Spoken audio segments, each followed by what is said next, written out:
दोस्तों नमस्कार, मैं आपका दोस्त एंड होस्ट पुष्पेंद्र गुर्जर आपका स्वागत करता हूं मेरे इस यूट्यूब चैनल में।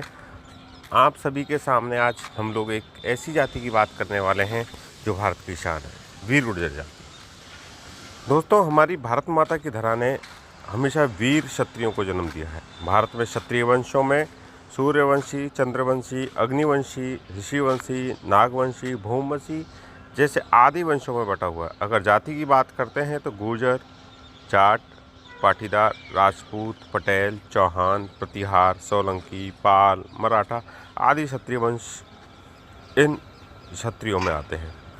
गुर्जर शब्द एक संस्कृत शब्द है जिसका हिंदी उच्चारण होता है शत्रु विनाशक, अर्थात शत्रु का विनाश करने वाला।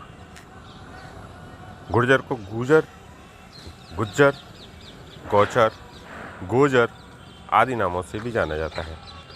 अगर हम अब आगे बात करते हैं गुर्जर किस वंश से आते हैं, तो गुर्जर लिपि अभिलेखों के अनुसार गुर्जर जाति सूर्यवंशी और रघुवंशी है।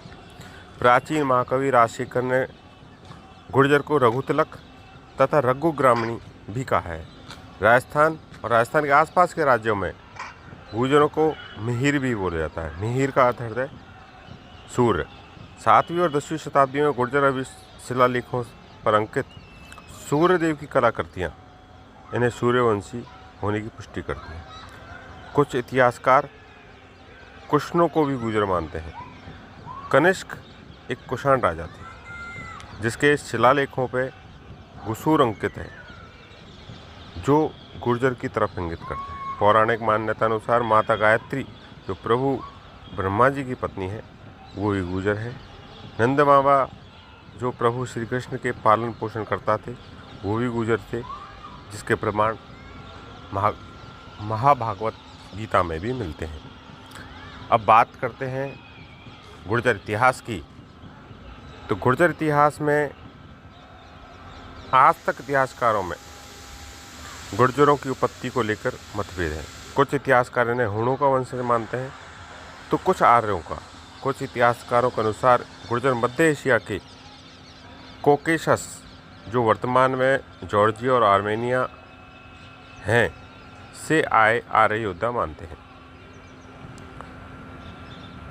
मेनली या अपन बात करें मुख्य तौर पर गुर्जर भारत के अलावा पाकिस्तान और अफ़गानिस्तान में ही बसे हुए हैं। पाकिस्तान के पंजाब का गुर्जरवाला ज़िला और रावलपिंडी ज़िले के गुजर खान शहर जहां आज भी गुर्जर बसर करते हैं। भारत के अंदर राजस्थान, मध्य प्रदेश, गुजरात, हरियाणा, उत्तर प्रदेश, हिमाचल, कश्मीर में गुर्जर जाति निवास करती है। मध्य प्रदेश में चंबल, मुरैना में गुर्जरों का बहुलता पाई जाती है।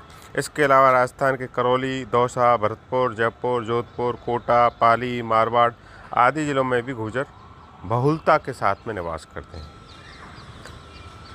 गुर्जर जो थे वो पहले जोधपुर के आसपास ज़्यादा निवास करते थे। इस कारण 6वीं सदी में मध्य राजस्थान का अधिकांश भाग गुर्जर रत्न भूमि के नाम से भी जाना जाता था। हरियाणा के जिला सोनीपत के गन्नौर के पास भी गांव खेड़ी में गुर्जर प्रतिहार मूर्तिकला के सैकड़ों नमूने मिले हैं। गुर्जर खेड़ी गांव के आसपास किसी ज़माने में जमुना नदी बहती थी। गुर्जर खेड़ी के दूर दूर तक फैले खंडर इस बात का प्रमाण देते हैं कि 800 से 900 साल पहले यहाँ गुर्जरों का कोई बहुत बड़ा शहर हुआ करता था। गुर्जर जाति एक परम पूज्य और वीर जाति है जिन्होंने हर काल में आक्रांताओं से हिंदू धर्म की रक्षा की। गुर्जर जाति पूर्व में गाय चराते थे। पौराणिक ग्रंथों अनुसार गुर्जर जाति में संवत 934 में भगवान देवनारायण ने अवतार लिया था। देवकाल में माता गायत्री ने चेची गोत्र में अवतार लिया था। इस राजकाल में माँ पन्नाधाय ने गुर्जर जाति का मान बढ़ाया था।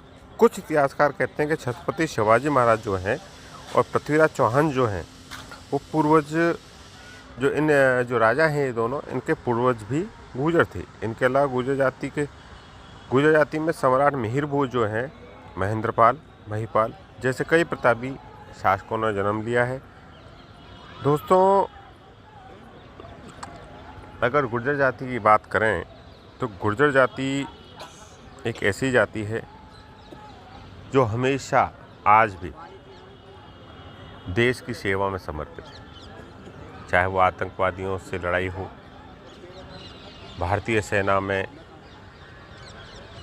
अपनी हिस्सेदारी हो, उनकी भर्ती हो, उनकी संख्या बल हो,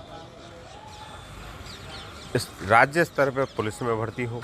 इसके अलावा प्रशासनिक राजनीतिक तौर पे भी गुर्जर जाति अपनी अपनी वर्चस्व बनाए हुए हैं। गुर्जर जाति को 3 भाग हैं। पहला गौलौर गुर्जर, दूसरा डाक गुर्जर, तीसरा पीतलिया गुर्जर। हिंदुओं की गुर्जर जाति में 14 से भी अधिक गोत्र हैं, जिसमें खटाना, हरसाना, फागड़ा, चैची, तंवर, चंदीला, पंवार इत्यादि हैं। मुगल काल में मुगलों के खिलाफ अत्यधिक गुर्जरों ने आवाज़ उठाई थी, जिसका प्रमाण यह हुआ कि गुर्जर जाति के लाखों लोगों को जबरन धर्म परिवर्तन करके मुसलमान बना गया। वर्तमान में भारतीय मुसलमानों में मुस्लिम गुर्जरों की भी संख्या भी अत्यधिक है। मुगल काल में गुर्जरों ने आक्रामकताओं से बहुत जोरदार तरीके से लोहा लिया था। आज भी कश्मीर के आसपास के जो मुसलमान हैं उसमें अधिकांश गुर्जर हैं। कश्मीर में इनका मुख्य कार्य गाय चराना, भेड़ बकरी चराना और आतंकवादियों से लड़ना। आतंकवादियों के खिलाफ जंग में हमेशा ये तैयार रहते हैं। भारतीय सेना की ये सहायता करते हैं कश्मीर और उसके आसपास के इलाकों में।